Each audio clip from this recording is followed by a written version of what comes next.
Hey girlies, welcome back to another episode.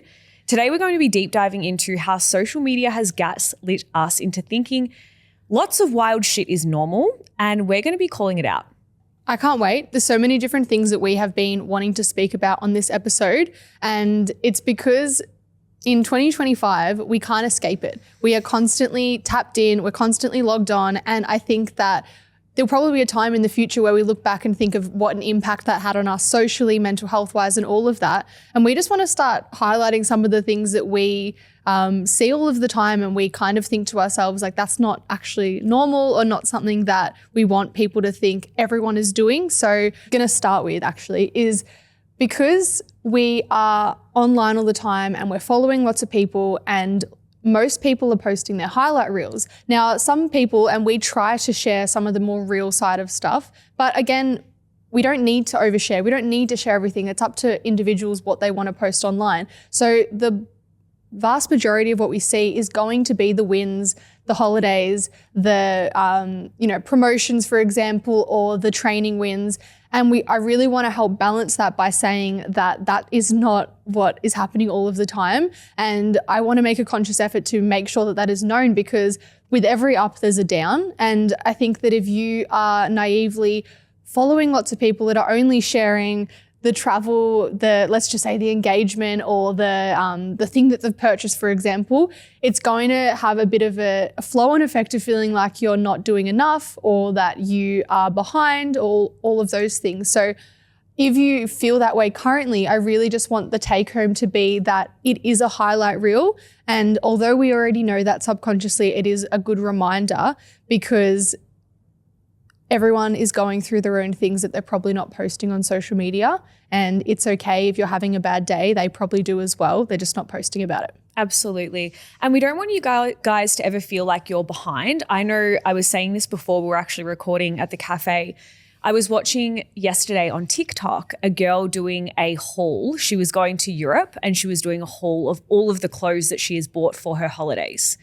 And I see this over and over and over again. So what you guys need to remember is usually people who are doing like massive activewear hauls are being sent these from brands and companies. A lot of the time, they're probably not buying them with their own money, but having to have new activewear, new clothes, new lip glosses, new makeup items every single week is not normal. So I was watching this girl on TikTok, and this is no hate to her, like she's going to have the best trip of her life, but she had, I reckon, like 30 different online orders of clothing before she was going to Europe.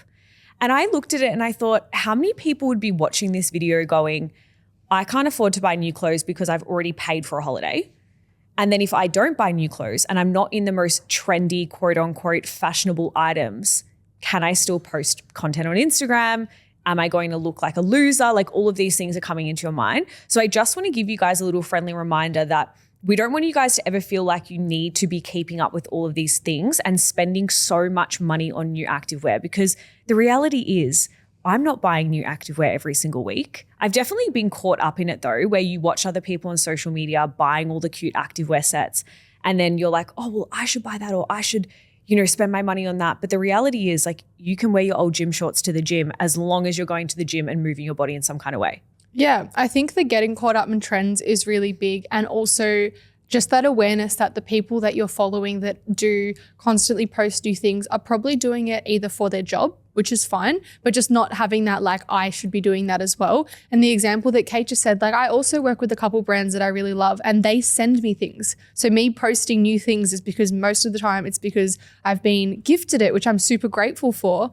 But that's not what the general population is doing that works normal jobs. Like, this is the industry that we're in, and we are grateful for that, like I said. So just trying not to get caught up in trend cycles, also knowing that there's nothing wrong with outfit repeating or wearing something from 5 years ago. I think that style isn't really necessarily correlated with trend. Style is like how what you do with certain things. That's why I think that I love watching people that thrift and do things like that as well. I'm like, oh, I wish I was as stylish as that. And that doesn't mean it's the latest thing. It just means how they've actually put it together. I also think like wearing your activewear from 5 years ago is normal. Like, that is the normal part. But when you're thrown into the world of social media and you're constantly consuming content, you think that, oh, well, I can't wear that because it's not the newest style. It's not the newest trend. It's not the newest colorway, where it's like, that's not normal behaviors of people. Yeah. And this morning when by the way, guys, I'll talk about it in a second, but I did a boxing class and I was like, I need a supportive bra. And I looked through and I put on like a Lorna Jane crop top from 4 years ago. And I put on Lululemon leggings from when I used to run F45 classes that are like 5 years old. And I was like, that stuff still stands up. And what I try to, because again, it's easy to be like, oh, I should get this, this, and this. I'm trying to think about like what's quality, what's actually going to last a long time and feel really good on my body for years to come. And ideally that's better than buying the quick trend that might not be actually that good. Yeah. The next thing that I want to go into that I see a lot of people falling into the trap of as well is going out to fancy restaurants every single week. And I feel like this is what happens when you are chronically online. Like if you are somebody like what we were talking about with like the activewear and the hauls and like spending all your money on this stuff and like that's not normal for most people.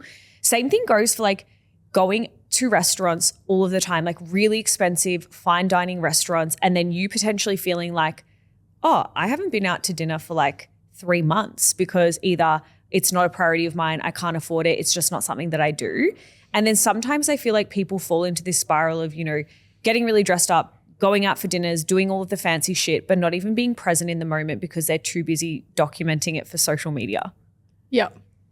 I also wanted to talk about the marketing side of social media that is easy to get caught up with in the fitness space. So let's use the example of, say someone has like a phenomenal leaned rig, right? And that doesn't equate to them knowing what they're doing with nutrition. It doesn't equate to them knowing what they're doing with training. And I think that sometimes people correlate the way that people look with what they know, but it's not, they don't go hand in hand, right? And when I say marketing, like unfortunately, some people can be very deceptive. They could be taking steroids. They could be doing all sorts of things behind the scene, and you may be looking at these people and aspiring to have their physique. I haven't really seen anyone do this personally, but every once in a while I'll see things show up on my TikTok and it will be like this fitness girl that people have followed for a long time and people figure out that they've had a BBL, for example, right?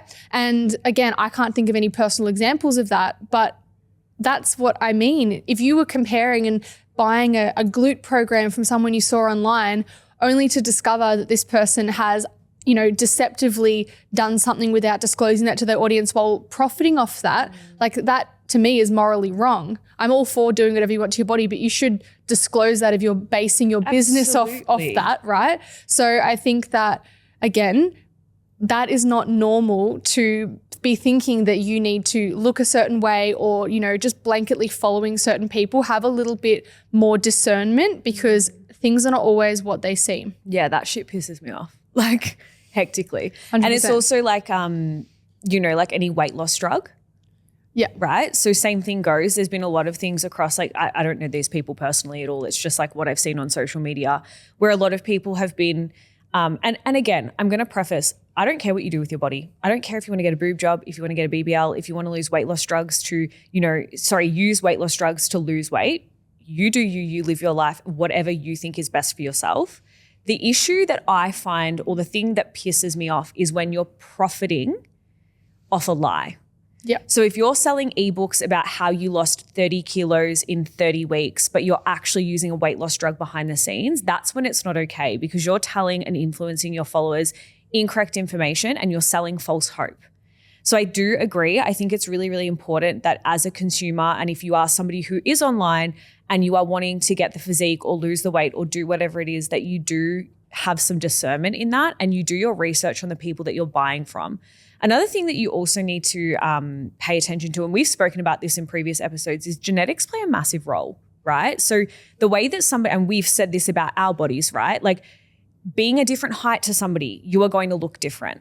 You know, lifting, you know, if Gemma went to the gym and she was lifting really heavy and then I went to the gym and I lifted really heavy for the exact same period of time, we're never going to have the same body type. We're never going to carry weight the same.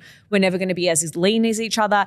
Everything is going to be very, very different based on who you are. And genetics do play a massive role in that. So it's really, really important that you use your discernment when you are following people online. And one little quick thing that I want to say as well is don't get caught up in the hype of things that are trending in terms of supplementations as well. So you guys are probably well aware, if you're watching us on YouTube or you're listening to us, you're probably on TikTok as well. Things like de-bloat drinks being the thing that helped people get lean and toned physiques, I say in quotations, it's a lie, right? A de-bloat drink is not going to help you lose any weight. When you want to get fat loss to occur, we know we need to be in a calorie deficit. We need to be controlling our intake and controlling our output.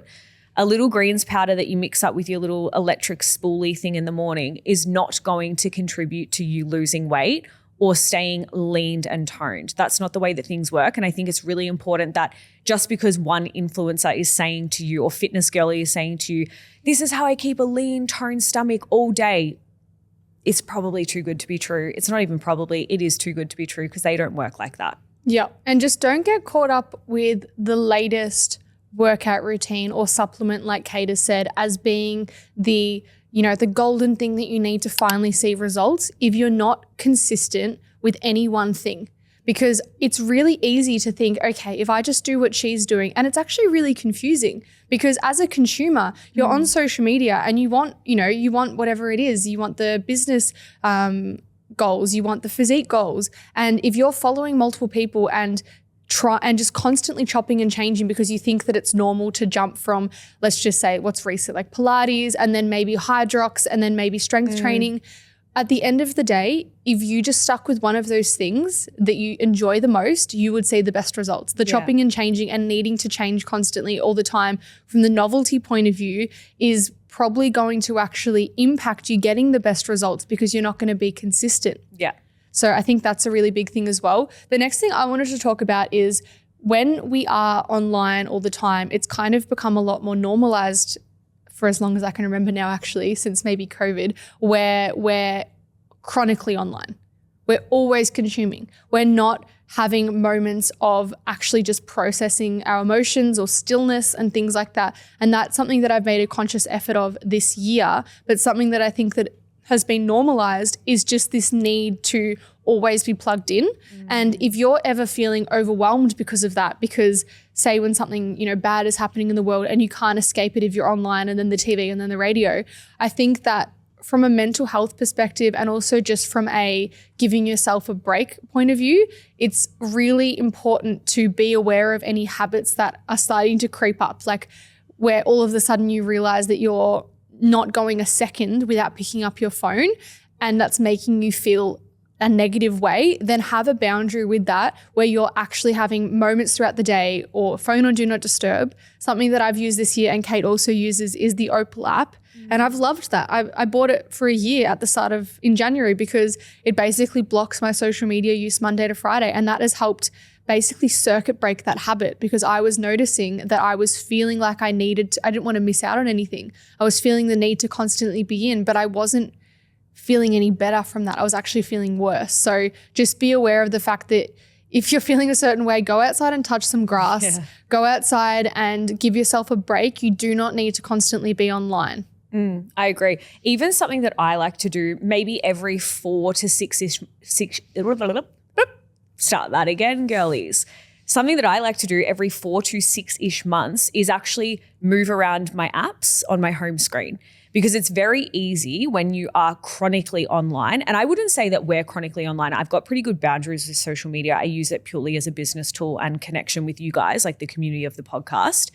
But I will move my apps around so I'm not just picking up my phone, going into autopilot and clicking straight into the app. Like how easy is it for you to not even think and then all of a sudden you're like 2 hours into TikTok because you clicked on it 2 hours ago and you totally didn't even see that time was passing. So changing around the apps on your home screen is a really good hack. And then implementing something like Opal I think is really cool. And then as well, just having your own boundaries with it and then sticking to those boundaries. So if you're someone who is chronically online and you're finding all the things that we spoke about in today's episode, you feel like you're behind or you're not trendy enough or you need to be going to all these fancy restaurants or changing your workouts or, looking at all these other people being successful and you feel like you're behind, download an app that locks you out. There's actually another app. So Opal is like a paid subscription that you have to pay for, but there is another app which any of you girlies listening, comment down below because I can't remember what it is, where it's not paid. It starts with a J.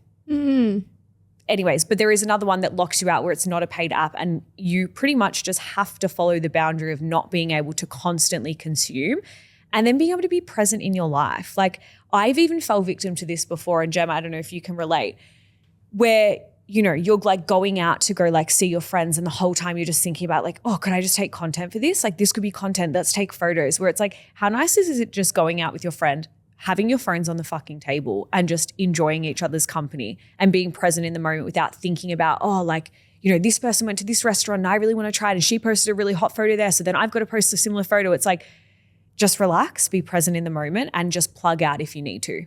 Yeah, I think that's so important. And the other point was just a throwaway comment was just when you see what people post, you don't necessarily need to post the same thing. Like for example, if your partner isn't that keen on social media, you don't need to post your whole relationship if that's not something you want to do. Like some people will post everything with their partner, other people won't. It doesn't mean that, you know, someone's relationship's thriving and another's not. It could just mean that they're more private, which is also okay. And it's okay to be private and it's okay to only share what you're comfortable with. And also, take time off it and you'll feel a lot better. You'll also appreciate it more when you go back in. Yeah, absolutely. Like we don't really post our partners too much. No.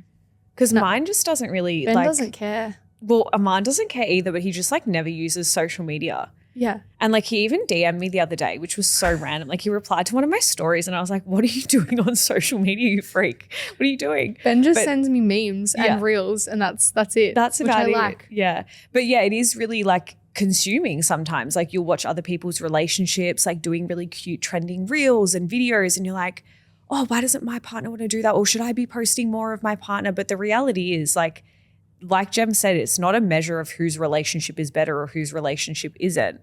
It's just based on the person and what they want to share. So moral of the story, well, moral of my story, probably your story as well, is like, don't spend time chronically online over consuming.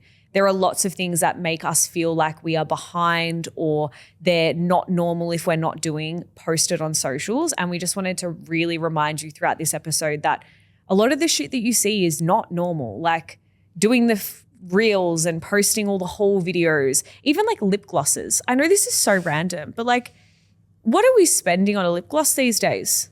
$36? And then a new flavor comes out and we've got to buy that one as well. It's like, that's not normal behavior. But because we're always having it flashed in front of our faces, we do feel like we're behind if we're not got the coolest new accessories or coolest new trends.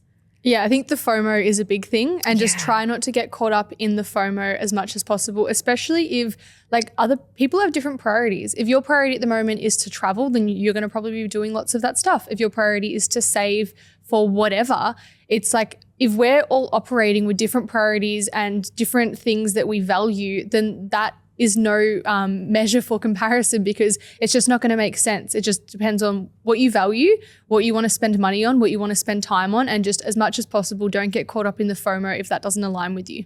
Use your discernment, besties. That's what we're here to say. And on that note, thank you so much for listening. If you liked this episode, please rate it 5 stars. Leave a comment if you have another topic you'd like us to cover in future episodes, and we'll see you. Wait, I actually want to add one more thing. I want to know who has listened to this episode and they're like, I've got caught up in something. Like, I want to know what your thing is where you're like, oh, is that not normal? Comment it down below. Yes. Because I have so many, like the lip gloss. $36. You're kidding. All right, we love you. Bye. Bye.